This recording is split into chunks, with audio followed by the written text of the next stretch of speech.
चलिए number system का ये दूसरा पार्ट है। पहला पार्ट आपके सामने था, दूसरा पार्ट में VBI है, एकदम VBI है। पहला आप देख चुके हैं तो दूसरा आपके लिए एकदम इंपॉर्टेंट है। आप कुछ भी नहीं भी जानते तो दूसरा आपके लिए जरूरी है। चलिए क्या है 625 के आवाज गुणनखंड में 5 का घटांक क्या है? 625 का भैया पहले आवाज गुणनखंड निकाल लीजिए। कैसे निकालेंगे? 5 से अगर 625 भाग देंगे तो पहले तो 6 में देंगे, 5 से क्या में देंगे? एक बार में 5 एक 5, 6 में 5 हटेगा कितना बचेगा? 1। 1 को उधर सटा दीजिए, यानी 5 से भाग दे रहे हैं 625 में। 5 एक 5, 6 में 5 गया 1, 1 को उधर सटाने मतलब 12 को लाने ना, 12, 5 दूना 10, कितना बचा? 2 को सटा दीजिए उधर, कितना हो जाएगा? 25, 25 तो कितना हो गया? 125, यानी 125 दे सकते हैं। फिर 5 से भाग दीजिए, 5 से एक अंक में नहीं लगेगा, 2 अंक में दीजिए। 5 से यहाँ 12 में क्या बार में लगेगा? 5 दूना 10, 2 बार में 5 दूना 10, 2 बार में लगेगा 12। अब बचा कितना? 2 बचा। अब 2 को उधर सटाइए, कितना हो जाएगा? 25, 25, 5 से 25, 5 से 5 एक 5, 2 2 4, यानी 5 पे पावर दे सकते हैं कितना? 4, यानी घातांक की तरह से। तो 5 पे कितना घातांक यानी पावर कितना? 5 का घातांक क्या है? 5 का घातांक क्या है? 4। 5 क्या बार है? मतलब 4 बार है। घातांक मतलब वही होता है पावर, 4 बार है 5। 1 2 3 4, यानी 5 पे पावर 4 का मतलब है घातांक 4, इसलिए 4 में ऑप्शन मारेंगे। क्या निम्नलिखित में कौन अभाज्य संख्या है? अभाज्य संख्या किसको बोलते हैं? कि वह संख्या जिसका केवल 2 गुणनखंड हो, उसको बोलते हैं अभाज्य संख्या। जैसे 3 में क्या मतलब कौन इसको काट सकता है? पहला तो 1 से भाग लगेगा, इसमें 1 इसको काट सकता है या नहीं? 1 काटेगा। दूसरा ये स्वयं नंबर है, यानी 3 वह संख्या जिसको एक भाग दे सके और वो स्वयं नंबर, दूसरा कोई नहीं। कहेंगे सर 5, एक काट देगा और क्या होगा? 5। अब ये मत कर दीजिएगा कि 4, क्योंकि 4 को 1 से भाग लगेगा और 2 से भी लगेगा और 4 से भी लगेगा, 3 को भाग लग गया। दूसरे को भाग लगना चाहिए। एगो पहला 1 और दूसरा एक नंबर खुद, जो नंबर लिखे जिस बारे में पूछ रहे हैं वो नंबर खुद। तो यहाँ 15 को 5 भी काट रहा है, 3 भी काट रहा है, 1 भी काट रहा है, 15 भी काट रहा है, तो ये तो नहीं होगा, नहीं अभाज्य गुणनखंड। ये है अभाज्य संख्या। अभाज्य संख्या 23 है, क्योंकि 23 में या तो 1 काटेगा 23 को, या तो 23 खुद काटेगा। 23 से ही भाग लगेगा या तो 1 से लगेगा, तो 23 हो गया क्या? अभाज्य गुणनखंड, अभाज्य संख्या। 23 क्या हो गया? अभाज्य संख्या। क्या है 13 नंबर सवाल? 2 अपरिमेय संख्या 2 + √3 तथा 2 - √3 का गुणनफल है 1। क्या है? परिमेय संख्या है, अपरिमेय संख्या, या परिमेय या अपरिमेय दोनों है, यानी 1 और 2 दोनों, या कोई नहीं है। समझिए यहाँ पे 2 + √3 है ना, इसका और इसका गुणनफल 2 - √3 का क्या होगा? देखिए हालांकि ये परिमेय संख्या होता है, लेकिन कैसे होता है ये आप समझ लीजिए। देखिए a + b × a - b क्या होता है? a² - b², यानी 2 का स्क्वायर 4 होता है, -3 का √3 का स्क्वायर 3 होता है। तो a क्या है? परिमेय संख्या है ना जी, परिमेय संख्या। किसी भी 2 अपरिमेय संख्या का गुणनफल हमेशा परिमेय संख्या ही होगा, चाहे कितना आप कुछ कर लीजिए, तो परिमेय संख्या होगा। ये आपको प्रूफ दे दिए हैं, परिमेय संख्या होगा। अगला देखिए 14 नंबर। चलिए 14 नंबर देखिए सवाल क्या है? 6x² तथा 12xy का महत्तम समवर्तक क्या होगा, यानी एक्सेप्ट क्या होगा? तो 6x² को क्या तोड़ सकते हैं हम लोग? 2 × 3 6, और x² को क्या तोड़ेंगे? x × x, x², y को क्या तोड़ेंगे? गुना y। अब देखिए 12 को क्या तोड़ते हैं? 12xy को 2 दूना 4 तिया 12 हो गया, और x को तो x ही रहने दीजिए और y को भी क्या रहने दीजिए? y। अब देखिए y मिल गया यहाँ पे, और क्या मिला? x मिल गया, x अब नहीं है, अब 2 मिल गया ना, ये देखिए 2 मिल गया। अब देखिए 3 भी मिल गया, 3 भी क्या हो गया? मिल गया यहाँ पे 3, ये 2 मिल गया, ये 3 मिल गया, ये x मिल गया, ये y मिल गया, यही हो गया क्या? HF, यानी 2 गुना ये 3, ये गुना x गुना y, यानी 3 दूना 6x y। आंसर क्या नंबर होगा? 4 नंबर आंसर हो गया ये 6x y। क्या नंबर था? 14। अगला देखिए 15 नंबर। चलिए क्या है? मोसो दिया हुआ, 2 संख्या का मोसो दिया हुआ, कितना?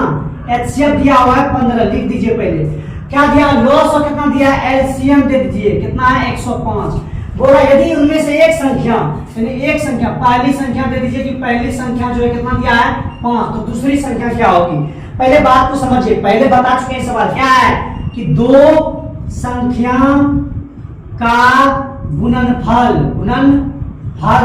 बराबर एचसीएफ गुना एलसीएम होता है कि नहीं, होता है।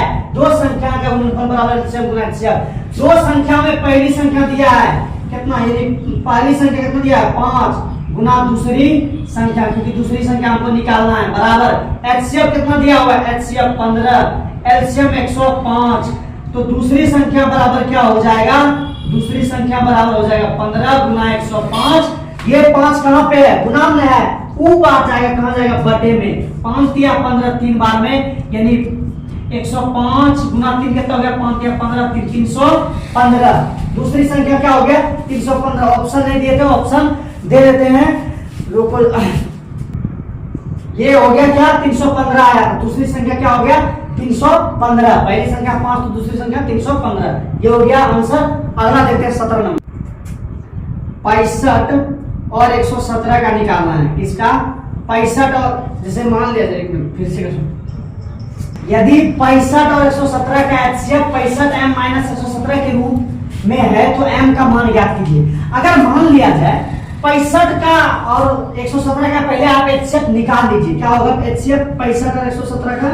तो 65 को अगर आप तोड़ते हैं 65 को 5 से, तो 5 13 बचे 65 नहीं 13 1 9 13, यानी 5 गुना क्या टूटता है 13, टूटता है कि नहीं। अब 117 को तोड़िए, तो 117 को तोड़िए 3 से, 3 3 9 हो गया, बचा 2, 11 9 गया, 2 बचा, 2 सटा 9 3 27, और फिर 3 से 13 39, 13 1 13, क्या होगा, यानी लिख सकते हैं 3 गुना 13।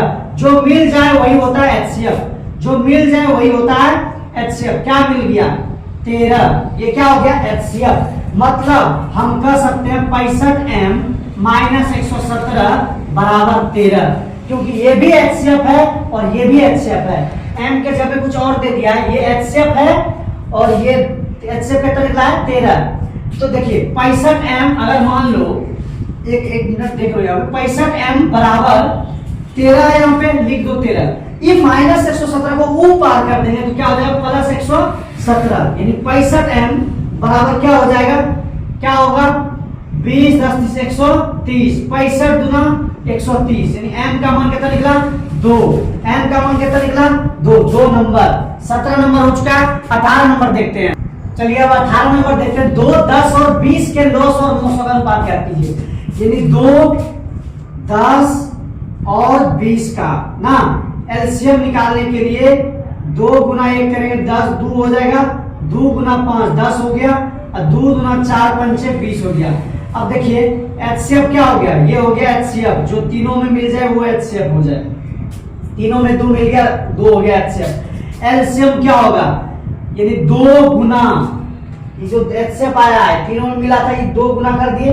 अब जो दोनों में मिल जाए, देखिए ये दोनों में मिला कि नहीं, जोड़ा लग गया, लेकिन इसी में 2 को लगाया तो नहीं होगा, एक इसमें अलग अलग होना चाहिए, इस अंक में और इस अंक में जोड़ा लग गया ना, तो कितना हो गया 5। अब जो नहीं लगा जोड़ा उसको भी लिख दीजिए 2 और गुना 1, यानी 5 गुना 10 गुना 20, एचसीएफ कितना हो गया एलसीएम 20, एलसीएम हो गया 20। आप चाहे तो 2 10 और 20 का इस तरह में निकाल सकते हैं, 2 का 2 5 गुना 10 और 10 गुना 20, फिर 5 से 5 का 5 5 गुना 10, यानी 2 गुना 5 गुना 2, 5 गुना 10 गुना 20, ये हो गया 20 एचसीएफ, ठीक है एलसीएम। अब जो अनुपात निकालने बोला, अनुपात बराबर होता है एलसीएम यानी लॉसो कितना निकला है 20, अब बटा एचसीएफ कितना निकला है 2, यानी 10 गुना 20, 2 1 का 2 2 नहीं 10, यानी 10 अनुपात 1, कितना निकला 10 अनुपात 1। कहां पे है, ऊपर जो होता है उसको पहले, उसके बाद बटे में जो है अनुपात दे करके 1 दे दिए, क्या हो गया 10 अनुपात 1, ये हो गया इसका 18 नंबर का आंसर। मजा आ रहा है, लाइक कीजिए। चलिए अब दूसरा सवाल देखते हैं, क्या लिखा हुआ, 64 के वर्गमूल को 64 के घनमूल से भाग देने पर मान क्या होगा। 64 के वर्गमूल, 64 का वर्गमूल कितना होता है, 64 का वर्गमूल का मतलब है स्क्वायर रूट। 64 का वर्गमूल कितना होगा, 64 का वर्गमूल को 64 को के घनमूल से भाग देने पर। अब समझिए हम क्या बोलना चाह रहे हैं। 64 का वर्गमूल स्क्वायर रूट कितना होता है 8, 8 × 64। देखिए 64 का वर्गमूल कितना निकलेगा 8 × 8 तो 8 निकला। और 64 का घनमूल यानी स्क्वायर, यहाँ पे घनमूल कितना होगा 64 का घनमूल होगा यानी 3 को में वो निकलता है 4 × 4 × 4 ना, 3 को में वो निकलेगा कितना निकल गया घनमूल 4 निकल गया घनमूल। अब बोला 64 के वर्गमूल में 64 के घनमूल से भाग देने पर यानी 4 से भाग देने पर कितना आएगा 2, यानी भाग देने पर मान होगा क्या होगा आंसर 2, यानी 2 नंबर ये हो गया आपका आंसर। 19 नंबर। चलिए अब 20 नंबर देखते हैं। चलिए अब देखते हैं संख्या। ये जो संख्या दिख रहा है ये कैसा संख्या पूर्णांक है, परिमेय है और परिमेय कोई नहीं, क्या है समझिए। पहले सवाल देख के लग रहा है अपरिमेय संख्या, कैसे पता चला हमको। देखिए बार बार एक ही चीज रिपीट नहीं हो रहा है। देखिए 1 3 1 1 1 3 हुआ पहले रिपीट, फिर 1 1 3, फिर क्या हो रहा है 1 1 3 1 1 1 3 हो रहा है। एक जो है बढ़ रहा है, हर टर्म के बाद एक बढ़ रहा है। तो एक अगर 1 3 1 3 1 3 1 3 इस तरह अगर बढ़ते रहता तो वो क्या होता परिमेय। लेकिन यहाँ पे चेंज हो रहा है 1 3 फिर 1 1 फिर 1 1 3 फिर 1 1 4 बार उसके बाद 3 इस तरह बढ़ रहा है, इसलिए कैसा संख्या हो गया ये अपरिमेय संख्या, लगातार कोई भी संख्या नहीं है। चलिए इसके अगर वीडियो समझ में आ रहा है तो लाइक कीजिए, सब्सक्राइब कीजिए और चैनल को साथ ही वीडियो को शेयर कीजिए। मजा आया कमेंट में करके बताइए, जो आपको दिक्कत हो कमेंट में करके बताइए, कैसा लगा वीडियो कमेंट में करके बताइए। धन्यवाद।